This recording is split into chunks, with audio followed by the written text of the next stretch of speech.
Cette vidéo est pour toi si tu as une douleur ici, qui peut être accompagnée des douleurs à d'autres endroits également. Évidemment, les causes des douleurs au niveau de la colonne vertébrale peuvent être très nombreuses, mais celle que je vais t'expliquer aujourd'hui est vraiment très fréquente, mais paradoxalement, j'ai pratiquement pas trouvé de vidéo sur YouTube qui aborde cette cause. Peut-être parce que, à première vue, elle peut paraître un petit peu complexe, même si ce n'est pas du tout le cas. Vous allez voir qu'on va rendre ça ultra simple, que vous allez avoir du plaisir à apprendre, sans compter tous les bénéfices que ça aura sur votre santé, bien évidemment. On va parler du syndrome de la charnière thoraco-lombaire. Ça sonne très scientifique et médical, n'est-ce pas? Vous allez voir que c'est très simple. En résumé, il s'agit d'un problème à la jonction entre les vertèbres lombaires et les vertèbres thoraciques. Les muscles érecteurs du rachis de chaque côté de la colonne sont raccourcis et très raides dans cette région et les vertèbres sont toutes comprimées. Donc ça vient avec les douleurs musculaires au niveau du dos. Ça fait en sorte que les vertèbres sont toutes comprimées, donc les disques intervertébraux s'abîment, les articulations entre les vertèbres s'abîment également. Et on a entre autres un risque plus élevé de souffrir de discopathie, d'hernie discale et d'autres conditions désagréables. Concrètement, c'est quelque chose qui va se manifester sous forme d'un petit creux exagéré au niveau du bas du dos et ce sans forcément être en présence d'une hyperlordose. Voici quelques manifestations possibles de cette condition-là pendant qu'on essaie de faire certains exercices. Par exemple, pendant qu'on va faire la posture du pont, le milieu du dos va rester trop cambré. Vous voyez ce petit creux? Quand on va s'asseoir au sol, quand on va essayer de toucher à nos orteils, il a un segment au niveau du dos qui va rester complètement droit ou même peut-être un petit peu cambré malgré le fait qu'on est en train d'essayer de fléchir notre tronc et de fléchir notre colonne. Ce qu'on veut avoir, idéalement quand ça se passe bien, quand je fais ce mouvement-là, c'est de vraiment voir cette courbure très progressive entre chacune des vertèbres de ma colonne. Qu'est-ce qu'on va faire en présence de ce problème? Je vais vous suggérer une séquence d'exercices à faire idéalement dans cet ordre précis. On va commencer par masser en douceur et en s'assurant de ne pas aller dans la douleur les muscles de chaque côté de la colonne. Attention, ne jamais rouler sur la colonne. Donc on se met dos au mur avec une balle de tennis ou même préférablement quelque chose d'un peu plus mou comme balle et on va faire rouler la balle un petit peu de haut en bas pendant 1 à 2 minutes de chaque côté de la colonne pour échauffer et détendre un peu ces muscles, les érecteurs du rachis qui sont tout le temps raides, raccourcis. Ensuite, on se couche au sol. N'oubliez pas de placer une petite couverture pliée derrière votre tête pour plus de confort, genoux fléchis et vous allez également placer une couverture pliée ou un gros coussin sous vos fessiers. Assurez-vous que votre dos n'est pas posé sur le coussin. Le coussin est vraiment sous vos fessiers. Et là, vous allez vous pratiquer à faire des mouvements de rétroversion avec votre bassin. Et ce qu'on veut ressentir ici, c'est vraiment un étirement dans la région du milieu du dos. Ensuite, vous allez adopter la position du pont et à partir de cette posture-là, vous allez essayer de revenir au sol, de poser votre colonne au sol une vertèbre à la fois le plus possible. On commence d'abord par poser au sol les vertèbres du haut du dos, du milieu du dos, du bas du dos et enfin le coccyx. Donc une fois de plus, vous vous concentrez à essayer de retrouver le plus de dissociation entre chacune des vertèbres de votre colonne. Par ailleurs, une petite parenthèse importante, pourquoi on développe ce syndrome-là de la charnière thoraco-lombaire? Très souvent, c'est quelque chose qui se met en place à cause de manque de force au niveau des muscles qui normalement devraient stabiliser l'articulation thoraco-lombaire ainsi que notre bassin et notre bas du dos.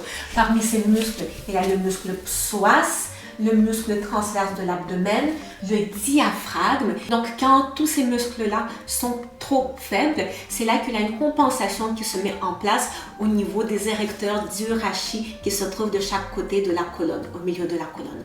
Donc, entre autres, quand vous faites cet exercice-là, donc à partir de la position du pont, quand vous essayez de poser votre colonne au sol le plus lentement possible et le plus sans contrôle possible, en même temps que vous étirez et vous relâchez la région de la jonction thoracolombaire. En même temps, ça renforce également votre muscle psoas, votre muscle transverse et les muscles qui sont supposés de stabiliser votre bassin et votre bas du dos.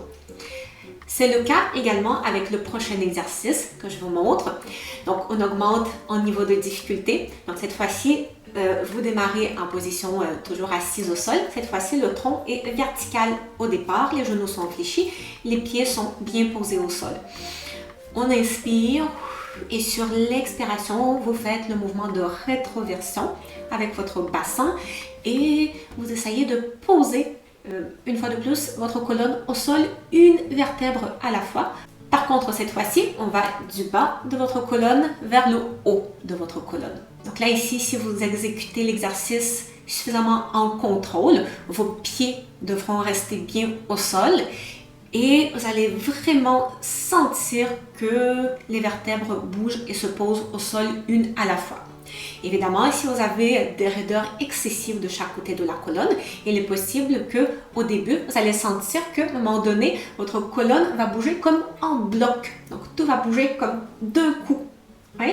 Donc, c'est justement sur ça qu'on veut travailler et c'est quand vous vous rapprochez de ce segment-là qui bouge en bloc qu'il faudra essayer de ralentir le plus possible, d'engager le plus possible vos abdominaux et de contrôler le mouvement. C'est normal que ça ne va pas se faire en une fois, ni en deux fois. C'est vraiment un travail qui peut prendre jusqu'à quelques semaines, vraiment si on est bien assidu et si on le fait plusieurs fois par semaine. Une problématique fréquente également en présence de ce syndrome-là, c'est que même le mouvement de notre bras va être limité.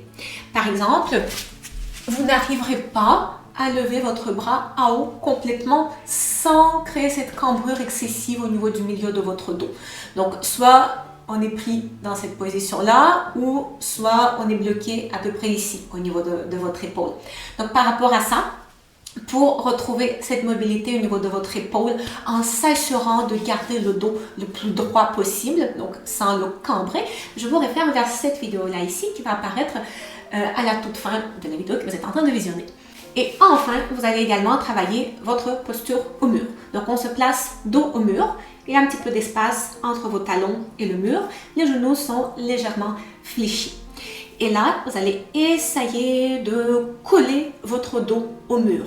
Si vous allez sentir que le milieu de votre dos ou le bas de votre dos décolle, que vous n'arrivez pas à bien le coller, ou si en collant votre dos, vos épaules roulent beaucoup trop vers l'avant et votre tête se déplace vers l'avant, mais ça veut dire qu'il faudrait peut-être travailler encore un petit peu plus sérieusement sur tous les exercices précédents que je vous ai présentés.